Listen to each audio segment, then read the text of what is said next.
magtanong ako. Mr. Chair, ako po yung nagtatanong, point of order. Teka muna. Pwede po sasagutin na lang ng resource person. Mali yung tanong mo eh.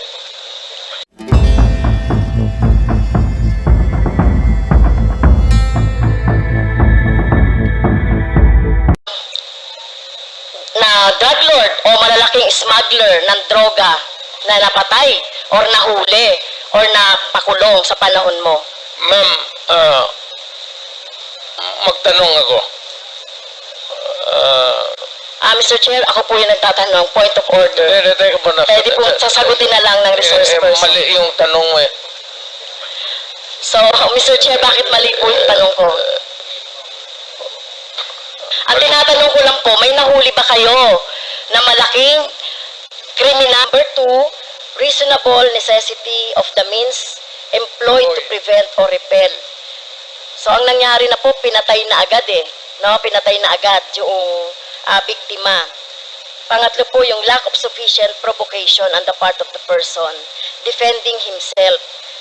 Pero sinasabi dito, sufficient provocation. Mr. Chair, sa mismo nga sa presidente, dating presidente, si Mr. Duterte, sinabi mo na nga sa instructions mo doon sa inyong mga pulis, encourage the criminals to fight, palabanin. Okay? At narinig ko pa nga minsan ay kung walang baril ay bigyan ng baril. So encourage. So saan po dito yung elements of self-defense na sinasabi po ng mga pulis ninyo? Pero kayo po, kapag kapag yung time na nandiyan na yung biktima o nandiyan na yung suspect, kayo po talaga, gusto nyo patay talaga agad. I mean, I do not mean to be discourteous, Mr. Chair. I'd like to advise the lady to, pag siyang pumasok diyan sa aggression, you'd never understand that. Wag na lang. Your hypothetical, Hindi, Mr. Chair, si Mr. Duterte mismo nagsabi patayin agad. Wala bang pagkakataon na mabigyan na mabigyan ng pagkakataon yung suspect or yung gustong mahuli? Ang concept niyo talaga patayin agad ang mga kriminal o yung mga addict o yung mga pusher. Pero ang tanong ko nga, hindi nyo ginawa yan sa mga drug lords. Okay? Hindi kayo nang huli ng mga manufacturer ng drugs. Pero yung mga maliliit, ganyan ang tingin ninyo, ano? Yung mga kriminal na sinasabi ninyo. Ganyan niya tratuhin. ganon ako gagago. Excuse me, point of order. Point of order, Mr. Chair. Kanina sinabihan na natin na may rule na bawal gumamit ng malaswang salita or hindi magandang salita.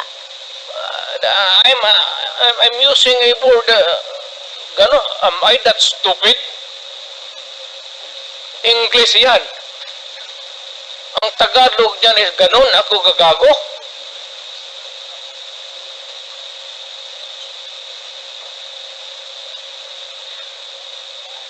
Abogado ako, fiscal ako, ganon ako gagago. Tama kayo, Mr. Chair, tama po si Mr. Duterte, abogado kayo. Pero alam ko, pag abogado, dapat alam niyo po yung due process of law. Alam niyo pong igalang ang karapatan at buhay ng tao, Mr. Chair. Huwag ka magbarurong, ma'am. You do not know me from Adam. Basta na lang na anong narinig ninyo yung that's easy.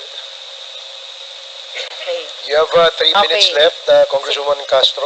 Yeah, last time na po ba, Mr. Chair? You have 3 minutes left. 3 minutes na lang. Okay, thank you, Mr. Chair. Si Michael Yang po ay kilala na at kilala pong malapit sa inyo kay Mr. Duterte, Mr. Chair. At in fact, sa panahon po ni Mr. Duterte, inappoint siya as economic manager. So, dito po, Mr. Chair, nababanggit sa mga resource persons natin yung papel ni Mr. Yang, Michael Yang, sa droga, no? Sa kalakalan, sa droga. So, ang tanong ko po kay Mr. Duterte, Mr. Chair, gaano niyo po kilala si Mr. Yang o si Michael Yang? Michael Yang is an owner of a big department store in Davao City. Nag-irate yan, ako ang nag-cut ng ribbon sa department store niya. And every businessman, whether ang background mo hindi kung saan ka galing impyerno, if you want to have a picture with me, I will gladly oblige you. Even the criminals. Alam mo, do not confuse your, just because they are Chinese and they suspect you. Michael Yang is out there. He has not been arrested. Wala namang dossier na pinapakita sa akin. Eh kung mayroon ako na ang pumatay, hindi na kailangan ang pulis. Ako na mismo ang... Kung may ebidensya po tayo na involved siya sa droga, papatayin niyo rin po si Oo. Michael Yang? Ako? Maniwala ka? Kung may mga ebidensya po, Oo! papatayin niyo? Sasama, tawagan kita kasama ko. Hindi po. Ayokong maging... Samahin Ayoko kita. pong maging katulad Ikaw ninyo, yung no? At ayokong masama witness. doon sa patayan. You will So, be a witness to a murder. hindi ko po gagawin yun, Mr. Chair, no? Sumama kay Mr. Duterte para pumatay. Yan ang problema mo. Okay. So, yun nga po, no, yun pong mga malalaking drug lords katulad ni Michael Yang na sinasabi. Pero hindi nyo po alam na involved sa droga si Michael Yang, Mr. Duterte, Mr. Chair. Mas marunong ako sa iyo, ma'am. Hindi talaga involved yan. Magtanong ka ng pulis ngayon. Kaya Gusto nga. mo, magsama tayo sa NICA. Sama tayo sa NBI. Ngayon, pagkatapos nito, kung may makasabi sa iyo, may isang ahente na involved yan, yan lang ang suspitsa nila kasi pagka-in-check, yan, pag sama-sama ng... Hindi po. Ganun yan I'm ang going to may- disagree, Mr. Chair. Tayo po nirerespeto po natin ang citizenship. Tayo po marami pong mga... hindi po tayo against sa mga in-check. No, Hindi that po is tayo a against characterization. sa mga sinasabi nating Chinese. Lalo na kung Chinese Filipino yan, na wala namang ginagawang krimen dito sa ating bansa. Kaya ang tinutukoy lang po natin yung mga involved sa krimen na mga nababanggit po no, dito sa ating hearing ng Quadcom. So, sana po, no, nung panahon ninyo po, dapat ang ikinulong at kung yung pinapatay instead ng mga mahirap ay yung mga drug lords. Kaso wala kayong nahuling drug lords sa panahon ninyo. Si Michael Kaya- Yang nandito pa. Hindi pa hinuli. At bakit siya hindi nahuli? Anong ginagawa na itong magkagong polis pati?